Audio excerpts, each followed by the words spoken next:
బయట వరల్డ్ ఎంత స్ట్రాంగ్ గా ఉన్నా మనలో కరేజ్ ఉంటే దీనిలో సాధిస్తాం. హాయ్ ఫ్రెండ్స్, ఈరోజు యథార్థ గీత ఫస్ట్ అధ్యాయం 10th శ్లోకం గురించి తెలుసుకుందాము. ఫస్ట్ అయితే శ్లోకాన్ని చదువుదాం. అపర్యాప్తం తదస్మాకం బలం భీష్మి రక్షితం, పర్యాప్తం త్రితమేతేషాం బలం భీమాభిరక్షితం. సో ఈ శ్లోకం మీనింగ్ ఏంటి అంటే, దుర్యోధనుడు చెప్తున్నాడు కదా, మా పక్షంలో అంటే కౌరవుల పక్షంలో చాలా మంది స్ట్రాంగ్ ప్లేయర్స్ ఉన్నారు అండ్ మా సైన్యం చాలా వైడ్ గా ఉంది అని. కానీ భీష్ముడు దాన్ని రక్షిస్తున్నాడు. కానీ పాండవుల సైన్యంలో తక్కువ మంది ప్లేయర్స్ ఉన్నారు అండ్ సైన్యం కూడా చాలా తక్కువగా ఉంది, కానీ భీముడు దాన్ని రక్షిస్తున్నాడు అని చెప్తున్నాడు. ఇదే ఈ శ్లోకానికి మీనింగ్ అనమాట.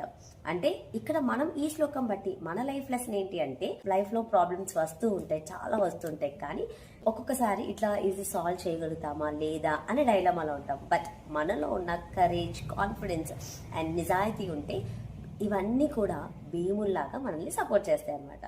సో ఏదైనా ప్రాబ్లం వచ్చినప్పుడు భయపడకుండా జస్ట్ అది ప్రాబ్లం సాల్వ్ చేసుకునే విధంగా మనం గుర్తిస్తే సరిపోతుంది. ఇది ఈ శ్లోకానికి మీనింగ్. నెక్స్ట్ శ్లోకం నెక్స్ట్ వీడియోలో కలుద్దాం. Until then bye.